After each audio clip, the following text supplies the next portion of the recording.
Very good morning, my dear friends. Lime lyrics morning மெசேஜில் உங்களெல்லாம் சந்திக்கிறதுல ரொம்ப சந்தோஷம். இன்றைய topic never lie to your self.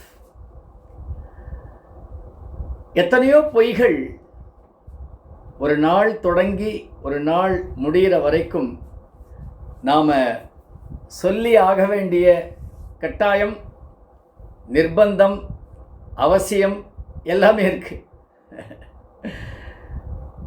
சில பேரை மகிழ்ச்சி அடைய செய்வதற்கு,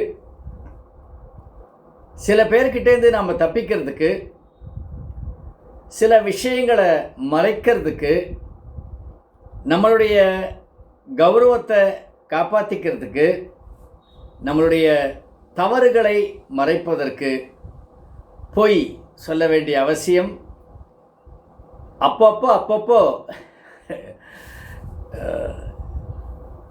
தேவைப்படுறது. அந்த சந்தர்ப்பம் ஏற்பட்டுட்டே இருக்கு. யாராலையும் அப்படி பொய் சொல்லாமல் இருக்கவே முடியாது. ஹரிச்சந்திரனாக வாழ்வது என்பது இந்த உலகத்தில் முடியாது.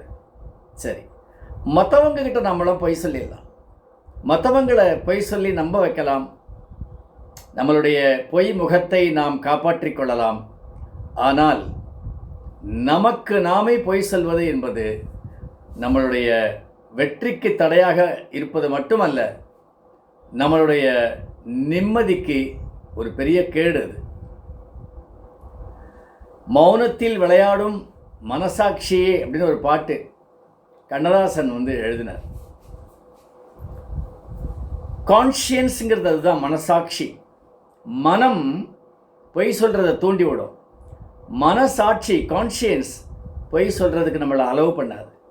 அந்த கான்ஷியன்ஸ் மனசாட்சி தனிமையில் இருக்கும்போது, நீ இப்படி பண்ணலாமா, இந்த மாதிரி ஒரு வார்த்தை சொல்லி நம்ப வச்சிட்டியே, அவங்களும் நம்பிட்டாங்களே, அது பொய்ங்கிறது உனக்கு தெரியும் இல்லையா, அந்த தெரிஞ்ச ஒரு விஷயத்தை, உனக்கு தெரிஞ்ச ஒரு விஷயத்தை நீ பொய்யாக மற்றவர்களை சொல்லி நம்ப வைக்கிறியே,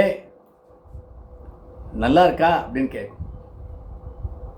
ஸோ நாம் நம்மளையே ஏமாற்றிக்கிறதுங்கிறது நமக்கு நாமே பொய் சொல்கிறது. அப்போ என்ன பண்ணணும்? மற்றவர்களுக்கு பொய் சொல்லலாமா? அவசியம் இருந்தால் சொல்லலாம். அவசியமான ஒரு பொய் உண்மைக்கு சமானம்ங்கிறாங்க. ஒரு சத்தியசீலர், ஒரு மகரிஷி, அவர் கிராமத்தில் அப்படி தவம் பண்ணிட்டு உட்காந்துருக்கார். தண்டத்தை அப்படி கையில் வச்சுட்டு, கமண்டலத்தை வச்சுட்டு, ஜபமாலையை உருட்டிகிட்டே சொல்லிகிட்டே இருக்கார். ஓம் நம சிவாய, சிவாய நம சொல்லிகிட்டே இருக்கார். அப்படி ஒரு உத்தமர். அவர் பொய் சொல்லி யாரும் பார்த்துருக்க மாட்டாங்க.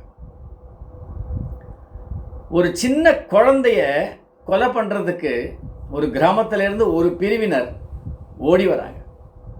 அந்த குழந்தை தடால்னு காலில் விழுது. குருவே, என்னை கொல்ல வராங்க, நான் ஒரு பாவமும் அறியாதவங்க, எங்கள் அப்பாவுக்கும் அவங்களுக்கும் உள்ள ஒரு சண்டையில் என்ன வெட்டுறதுக்கு வராங்க, காப்பாற்றுங்க, உள்ளே போய் ஒளிஞ்சிக்கோங்கிறார். குழந்தை உள்ளே போயிடுது.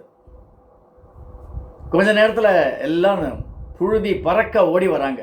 இந்த கிராமமே ஓடி வருதுக்கு கத்தி, ஈட்டி, அரிவாள் எல்லாத்தையும் எடுத்துகிட்டு வராங்க. சுற்றி முற்றி பார்க்குறாங்க. இந்த குருவோடைய ஒரு சின்ன குடிசை மட்டும்தான் இருக்குது. அந்த குரு அப்படியே கண்ணை மூடிட்டு உட்காந்துருக்காரு. ஒருத்த மட்டும் லேசாக தொடுறான். முழிச்சு பார்க்குறாரு. முழிச்சு பார்த்த உடனே அவர் கண்ணை அப்படி பார்த்த உடனே, அந்த கண்ணை பார்த்த உடனே அவன் தள்ளி போகிறான், கை கூப்பிக்கிறான். தவ வலிமை இல்லையா? அப்போ அவன் கேட்குறான், ஐயா, நீங்கள் பார்த்தா ஒரு பெரிய சன்னியாசியாக இருக்கீங்க, பொய் சொல்ல மாட்டீங்கன்னு எனக்கு தெரியும். இந்த பக்கம் ஒரு குழந்தை ஓடி வந்ததா? நான் கண்ணை மூடிட்டு இருந்தேன், தடத்தடத்தான ஒரு சத்தம் கேட்டது. சரி, ஏதோ மிருகம்தான் போடுறது. சரி, எந்த வழியாக போச்சு அதை சொல்லுங்கள். இந்த பக்கம் போனதான் நினைக்கிறேன். உடனே அவங்களாம் துரத்தின்னு ஓடிட்டாங்க. இந்த குழந்தைய 2-3 நாள் வச்சுட்டு இந்த கலவரம்லாம் அடங்கினப்புறம் அவங்க அப்பா அம்மாட்ட ஒப்படைச்சாங்க. அவசியமான பொய் உண்மையாக மாறிவிட்டது. அது பரவாயில்ல. ஆனால் நான் இப்படி அப்படின்னு எனக்கே நான் என்னை நம்ப வச்சோம்னா அந்த பொய் என்னுடைய நிம்மதியை கெடுத்துவிடும், என்னுடைய வெற்றியை கெடுத்துவிடும். Never lie to yourself. Please be careful. All the best my dear friends.